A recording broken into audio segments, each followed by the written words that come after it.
किस तरीके से शुरुआती दिनों में एक घटना हुई जिसको देखने के बाद महालसापति और जो तमाम जो भक्त थे बाबा के, उनको बहुत ज़्यादा थोड़ी सी शर्मिंदगी महसूस हुई। और उसके बाद बाबा ने जो अपने रहने का तरीका है या जिस तरीके से बाबा रहने लगे वो बाबा ने बदला। बहुत कम लेकिन बहुत ज़्यादा सटीक प्रमाण मिलते हैं कि शुरुआती दिनों में शिरडी में साईं बाबा किस तरीके से रहा करते थे, जिनमें से हम इस घटना के बारे में जिक्र करेंगे और मैं आपको बताना चाहता हूँ। बहुत कम सोर्स हैं लेकिन मैं इन सोर्सेज के बारे में इकट्ठा करता हूँ इन्फॉर्मेशन और आप तक पहुँचाता हूँ। हुआ ये कि शुरुआती दिनों में जब शिरडी में बाबा आकर ठहरे थे, जब मैं दूसरी बार की बात कर रहा हूँ, पहली बार तो बाबा नीम वृक्ष के नीचे प्रकट हुए थे और उसके बाद जब दोबारा लौटे थे तो उसके बाद बहुत सारे लोग तब भी बाबा को पहचानने में समर्थ नहीं हो पाए थे और असमर्थ रहे थे। तो उसके बाद बाबा को वो एक बंजारा समझते थे। बाबा जंगलों में रहा करते थे। शिरडी में दूसरी बार आने के बाद भी कोई एक विशेष स्थान बाबा का बना नहीं था कि इसी विशेष स्थान पर बाबा रहेंगे। तो बाबा बबूल का पेड़ था जंगल में, वहाँ या फिर और दूर दूर जंगलों में भ्रमण किया करते थे। बाबा को एक बंजारा समझकर शिरडी वासी भी उस समय इतना ज़्यादा ध्यान नहीं देते थे, ना बाबा के करीब जाते थे। बाबा भी अपनी मस्ती में मगन जो है वो जंगलों में घूमा करते थे। जो भोजन दे जाया करता था, जैसे कि बाईजा माँ हुई या और जो तमाम भक्त हुए जो बाबा के लिए भोजन ढूंढ ढूंढ कर बाबा को भोजन कराते थे या भोजन देते थे, तो वो भोजन बाबा स्वीकार कर लेते थे। लेकिन उस समय बाबा स्टार्टिंग में शिरडी गाँव में नहीं घूमा करते थे। धीरे धीरे जब ऐसे समय बीतता गया तो बाबा ने जो अपना डेरा है बैठने का वो नीम वृक्ष के नीचे बना लिया। वही नीम वृक्ष जहाँ बाबा पहली बार प्रकट हुए थे। उसके बाद बाबा उस नीम वृक्ष के नीचे बैठा करते थे और जो भी गांव वाले हैं वो आते जाते बाबा को देखा करते थे।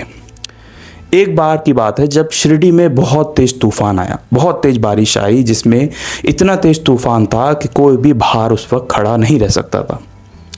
और ये वही समय था कि शिरडी में एक तरफ तो बहुत तेज बारिश आ रही थी, बहुत तेज तूफान आ रहा था, वहीं इस तूफान की बिल्कुल परवाह ना किए बाबा नीम वृक्ष के नीचे ध्यान अवस्था में बैठे हुए थे और देखने से ऐसा लग रहा था कि वो समाधि अवस्था में है।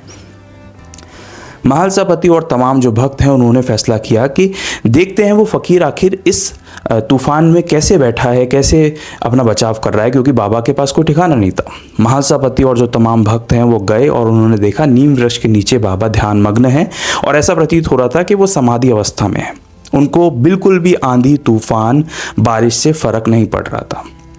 जब उन्होंने बाबा को आकर देखा तो मिट्टी जो आंधी तूफान से उड़ रही थी वो पूरी मिट्टी बाबा के पूरे शरीर पर थी, पूरा चेहरा मिट्टी से ढका हुआ था, पत्ते थे और जो जैसे कि आंधी में होता है धूल थी, उस तरीके से पानी बह रहा था। तो इस तरह से बाबा पूरे भीग चुके थे, मिट्टी से लथपथ हो चुके थे और बाबा फिर भी ध्यान मग्न बैठे हुए थे। ये देख के महालसापति और तमाम भक्तों को बहुत हैरानी हुई कि असल में ऐसा कौन सा फकीर है ये जो इतने ध्यान मग्न बैठा है और ऐसा प्रतीत हो रहा है कि ये एक समाधि की अवस्था में है। कुछ समय बाद वो, क्योंकि तूफान तेज था, वो वहाँ से चले गए। जब तूफान रुका, बारिश रुकी, तो महालसापति और जो भक्त थे वो दोबारा आकर खड़े हो गए और उन्होंने देखा तब भी बाबा उसी ध्यान मग्न अवस्था में बैठे हुए थे और टस से मस नहीं हुए थे। बाबा ठीक वही पूरा मिट्टी शरीर पर और फिर भी बाबा वहाँ पर बैठे हुए थे। इतना ज़्यादा बाबा का चेहरा ढक गया था कि बाबा का चेहरा भी ठीक से नहीं दिख रहा था। लेकिन उस वक्त जो शर्मिंदगी है वो महसूस होती है बाकी भक्तों को कि ये जो फ़कीर है ये शिरडी के जंगलों में रहता है, क्योंकि बाबा शुरू में शिरडी के जंगलों में रह रहे थे। जंगलों में रहता है या नीम वृक्ष के नीचे बैठा रहता है, इसके पास कोई विशेष स्थान नहीं है। चाहे तूफ़ान हो चाहे आंधी हो, अगर ये अपनी साधना में बैठा रहता है तो इसको कोई भी तूफ़ान हिला नहीं सकता। उनको थोड़ी सी शर्मिंदगी महसूस हुई कि हमें, ये हमारा प्रोटेक्टर है, ईश्वर का भेजा हुआ एक फरिश्ता है, हमें इसे एक सही स्थान देना होगा। क्योंकि बाबा की वेशभूषा जो थी, बाबा का रहन सहन जो था, वो इस तरीके से प्रतीत होता था कि वो एक यवन है, और जो एक गलत फहमी थी जिस वजह से जानकीदास, देवीदास जो अलग अलग पंडित थे, चाहे वो महालसापति हो गए, उन्होंने मंदिरों में बाबा को स्थान नहीं दिया, उन्होंने बाबा को मंदिर में बैठने नहीं दिया, जबकि बाबा गए भी थे शुरुआत में। लेकिन उसके बाद उन्हें ये मन में बहुत ज़्यादा शर्मिंदगी महसूस हुई कि हमने ईश्वर के इस फरिश्ते का अपमान किया है कहीं ना कहीं। तो बाबा के लिए उन्होंने एक स्थान डिसाइड किया, वो था द्वारका माई, जिसे हम जानने लगे। वो एक पुरानी मस्जिद थी जो टूट फूट गई थी और जहाँ पर कोई भी नहीं जाता था। तो वहाँ पर बाबा से प्रार्थना की गई कि आप वहाँ पर जाकर बैठिए, वहाँ पर जाकर अपना ध्यान मग्न होइए और आप यहाँ खुले में बैठे रहते हैं, हमें अच्छा नहीं लगता। और उसके बाद बाबा का जो स्थान सबसे आखिर में बना वो था द्वारिका माई। बाबा ने उसको द्वारिका माई नाम दिया क्योंकि उस स्थान का कोई नाम नहीं था।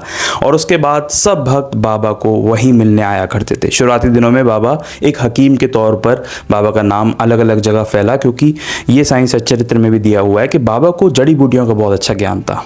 धीरे धीरे बाबा की ख्याति बढ़ती गई और फिर आज आप और हम द्वारका माई ही बाबा का स्थान के बारे में जानते हैं।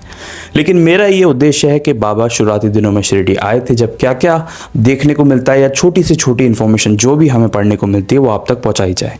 अगर आप बाबा से जुड़ी हुई इस खास इन्फॉर्मेशन को जानना चाहते हैं या मेड से बाबा से जुड़े हुए अनुभव जो भक्तों को हुए वो समझना चाहते हैं या असली हिस्ट्री जानना चाहते हैं, तो आप इस चैनल को भी सब्सक्राइब कर सकते हैं। मैं यही काम करता हूँ, बाबा से जुड़ी हुई कहानियाँ पढ़ता हूँ, ढूंढता हूँ, रिसर्च करता हूँ और आप तक पहुँचाता हूँ। अगर आप बाबा से जुड़ना चाहते हैं या मेरे इस चैनल को देखना आपको अच्छा लगता है तो आप इस चैनल को सब्सक्राइब करके जाइएगा।